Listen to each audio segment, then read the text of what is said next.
Hello everyone, welcome back to the YouTube channel Dr. Alam Services. I am Dr. Mohammad Awais आलम। अभी इस video में बात करने वाला हूं कि आपके नीट के रजिस्ट्रेशन में जो काउंसलिंग होने वाली है अलग अलग स्टेट्स में या ऑल इंडिया में, तो काउंसलिंग के रजिस्ट्रेशन में कौन कौन से डॉक्यूमेंट की आपको जरूरत पड़ती है। क्योंकि रजिस्ट्रेशन आपके ऑल इंडिया काउंसलिंग के जैसे पता होगा 5 तारीख से स्टार्ट हो रहे हैं, यानी 5 अगस्त से। और उससे पहले पहले आपको ये सभी डॉक्यूमेंट रेडी रखने हैं, क्योंकि कुछ डॉक्यूमेंट ऐसे होते हैं जो आपको सिर्फ एडमिशन के समय पे चाहिए, लेकिन कुछ डॉक्यूमेंट ऐसे हैं जो आपको एडमिशन से पहले पहले रजिस्ट्रेशन के टाइम पर ही चाहिए। तो ये कौन कौन से डॉक्यूमेंट हैं, कौन कौन से जो आपके रजिस्ट्रेशन में लगते हैं, वेबसाइट पे कौन कौन से डॉक्यूमेंट अपलोड होते हैं, ये सारी इन्फॉर्मेशन जो है इस वीडियो में बताने वाला हूँ। जो लोग भी चैनल पर नए हो चैनल को सब्सक्राइब करें, वीडियो को लाइक करें और अपने फ्रेंड्स में जरूर शेयर करें। बाकी डेट्स तो आप सबने देख ही ली होंगी। All India quota MCC round 1 का जो शेड्यूल है, मतलब इवन चारों राउंड का शेड्यूल आ चुका है। उसमें फर्स्ट राउंड की जो आपकी डेट्स हैं, उसमें जो सीट मैट्रिक्स का वेरिफिकेशन है वो 4 अगस्त तक हो जाएगा, और आपकी जो रजिस्ट्रेशन है 5 अगस्त से स्टार्ट हो जाएंगे और 12 अगस्त तक आपके जो रजिस्ट्रेशन है वो चलेंगे। ठीक है, तो 5 तारीख से आपको रजिस्ट्रेशन करना होगा। जैसे रजिस्ट्रेशन स्टार्ट होगा, लाइव स्टेप बाय स्टेप पूरा प्रोसेस करके मैं आपको वीडियो के थ्रू बता दूंगा। आप बस चैनल के साथ जुड़े रहें और सबसे पहले वीडियो देखने के लिए चैनल को सब्सक्राइब कर दें, ताकि आपको हर एक वीडियो सबसे पहले पहुंच जाए। तो इसमें सबसे पहली चीज तो याद है कि रजिस्टर कौन कर सकता है काउंसलिंग के लिए। तो वो सभी स्टूडेंट जो क्वालिफाइड है वो अपना रजिस्ट्रेशन कर सकते हैं हर एक काउंसलिंग में। उसमें ये गारंटी नहीं होती है कि उनको सीट मिल ही जाएगी। इसमें आप काउंसलिंग करके ट्राई करते हैं एडमिशन के लिए, और अगर आपकी कट ऑफ इस रेंज में होती है कि आपको सीट मिले, तो डेफिनेटली आपको सीट मिल जाएगी। ठीक है, हर एक कैटेगरी की अलग अलग कट ऑफ रहती है। ऑलरेडी सभी कोर्सेज की कट ऑफ हम चैनल पर डिस्कस कर चुके हैं। आपने अगर कोई भी वीडियो नहीं देखी, जाकर चैनल पर देख लेना। हर एक कोर्स से related all India quota, state quota, MBBS, BDS, BSc nursing, BMS, BHMS, BMS सभी की कट ऑफ आपको मिल जाएगी। वहां से अंदाजा लग जाएगा आपको कौन सा कोर्स में और कहां से मिलेगा। तो क्या क्या डॉक्यूमेंट आपके जो है रजिस्ट्रेशन के दौरान वेबसाइट पे लगने वाले हैं, जो अभी काउंसलिंग का रजिस्ट्रेशन होगा अलग अलग पोर्टल पे ऑल इंडिया में और स्टेट में, वो मैं आपको बता रहा हूँ। तो सबसे पहली चीज जो आपको चाहिए होगी वो है ईमेल आईडी, जो कि आपने नीट एप्लीकेशन फॉर्म में यूज की थी वही सेम होनी चाहिए। दूसरा फोन नंबर, ये भी आपका वही होना चाहिए जो आपने नीट के एप्लीकेशन फॉर्म में यूज किया था। ठीक है, तो नीट एप्लीकेशन के फॉर्म में यूज किया हुआ ईमेल आईडी और फोन नंबर आपके पास होना चाहिए। उसके साथ ही आईडी प्रूफ आपके पास होना चाहिए।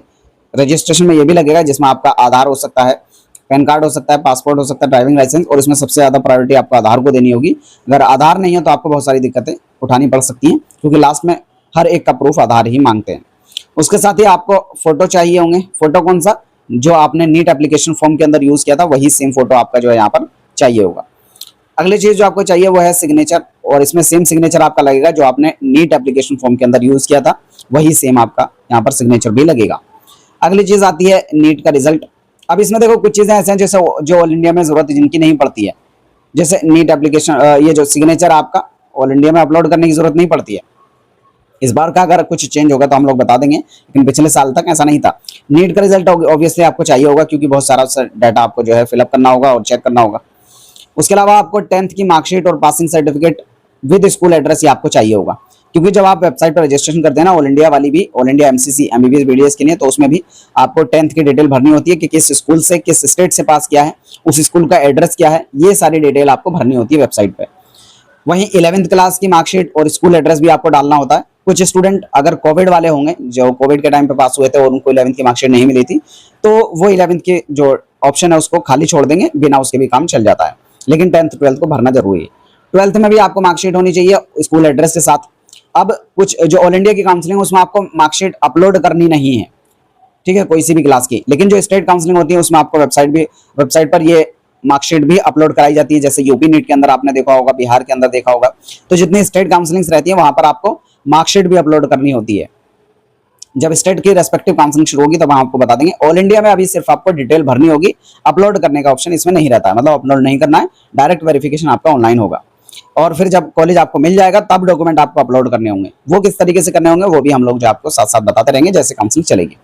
उसके अलावा आपको चाहिए होगा कैटेगरी सर्टिफिकेट, और ये पहले ही चाहिए, इसको आप नेग्लेक्ट नहीं कर सकते, क्योंकि अलॉटमेंट इसी की बेस पे होता है। बिना इसके आपको कॉलेज नहीं मिलेगा। अगर आप किसी कैटेगरी से बिलोंग करते हैं तो, अगर जनरल में है तो कोई कैटेगरी सर्टिफिकेट की जरूरत नहीं है। ओबीसी, एससी, एसटी, ईडब्ल्यूएस, इन सभी को जो है कैटेगरी सर्टिफिकेट की जरूरत है, और रेस्पेक्टिव फॉर्मेट में होना चाहिए। पूरे डॉक्यूमेंट में जो सबसे ज्यादा दिक्कतें और गलतियां स्टूडेंट की निकलती हैं वो कैटेगरी सर्टिफिकेट के अंदर निकलती हैं। तो जितने स्टूडेंट हैं, अगर आपने हमारी डॉक्यूमेंट वाली वीडियो नहीं देखी, जाकर देख लेना, उसमें मैंने डिटेल में एक्सप्लेन किया है कि कौन सा डॉक्यूमेंट कैसे और कब बनवाना है। ठीक है, उसमें स्पेशली ईडब्ल्यूएस और ओबीसी 1 अप्रैल के बाद का होना चाहिए, और ऑल इंडिया काउंसलिंग में आपका सेंट्रल वाला सर्टिफिकेट होना चाहिए।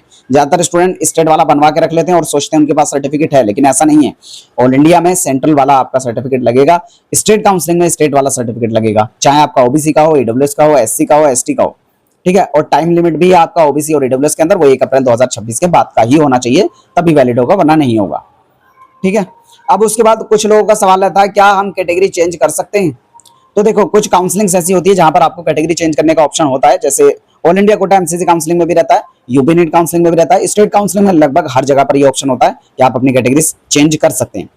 कैटेगरी चेंज करने का मतलब क्या है कि मान लो आपने नीट के फॉर्म में अपने आप को एज अ जनरल भरा होगा, तो आपकी डिटेल्स में जनरल दिखाएगा, लेकिन अगर आप चेंज करके ईडब्ल्यूएस में जाना चाहते हैं या फिर एससी में, एसटी में, जिसका भी आपका सर्टिफिकेट बन गया है उसमें जाना चाहते हैं तो जा सकते हैं। क्योंकि कई बार ऐसा स्टूडेंट होता है उस टाइम पर उनके पास सर्टिफिकेट नहीं था, उन्होंने जनरल से अप्लाई कर दिया, तो आप वो काउंसलिंग के अंदर कैटेगरी से जा सकते हैं। या अगर किसी ने कैटेगरी से अप्लाई किया था मान लो ईडब्ल्यूएस से, और उन्होंने सोचा सर्टिफिकेट बन जाएगा, लेकिन अब सर्टिफिकेट नहीं बन रहा है किसी वजह से, तो ऐसे स्टूडेंट जो है वो जनरल में जा सकते हैं, जनरल के थ्रू काउंसलिंग करा सकते हैं।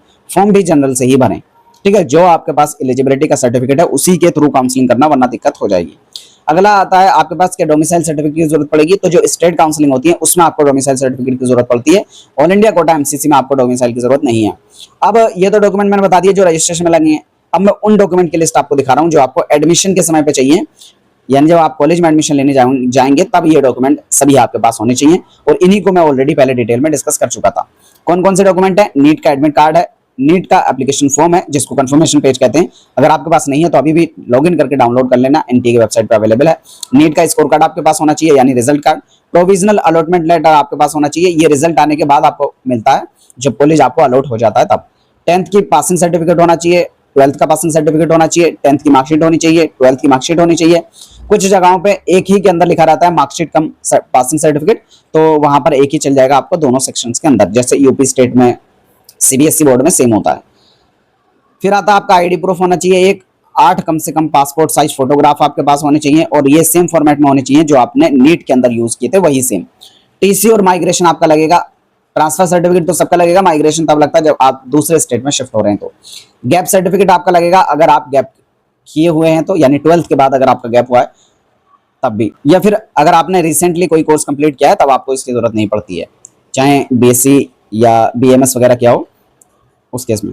आपको इक्विवेलेंट सर्टिफिकेट ऑल इंडिया में या नॉर्थ में तो नहीं चाहिए, साउथ में चाहिए होता है। कास्ट सर्टिफिकेट आपको इसकी जरूरत पड़ेगी, एडमिशन के समय पे भी ईडब्ल्यूएस सर्टिफिकेट चाहिए होगी अगर आप एलिजिबल हैं उसके लिए तो, और जो फॉर्मेट है उसी फॉर्मेट का होना चाहिए। ऑल इंडिया में ऑल इंडिया वाला, और स्टेट कोटा में स्टेट वाला। पीडब्ल्यूडी सर्टिफिकेट जो आपका रिक्वायर्ड फॉर्मेट है उसी में होना चाहिए। हेल्थ सर्टिफिकेट एडमिशन के समय पर जरूरत पड़ती है, लेकिन ये कॉलेज में ही बन जाता है, तो अलग से आपको इसको बनवाने की जरूरत नहीं है, लेकिन जो महाराष्ट्र वाले स्टूडेंट है वो बनवा लेना, क्योंकि महाराष्ट्र में पहले ही लगता है काउंसलिंग के समय पे। बॉन्ड सर्टिफिकेट ये भी आपको कॉलेज में बनेगा जब एडमिशन लेने जाओगे, तो अभी इसको आपको कुछ भी नहीं करना है। डोमिसाइल सर्टिफिकेट आपको स्टेट काउंसलिंग में लगेगा, जैसे यूपी नीट की अगर आप काउंसलिंग कर रहे हैं तो यूपी का सर्टिफिकेट आपका लगेगा। तो ये सभी डॉक्यूमेंट हैं जो आपके रजिस्ट्रेशन में लगने वाले हैं। बाकी जैसे रजिस्ट्रेशन शुरू होगा step by step detailed video जो आपको बना के प्रोवाइड कर दी जाएगी। इसके अलावा भी आपकी कोई क्वेरी या डाउट बचता है नीचे कमेंट बॉक्स में बता सकते हैं। मिलते हैं नेक्स्ट वीडियो में, तब तक के लिए थैंक यू।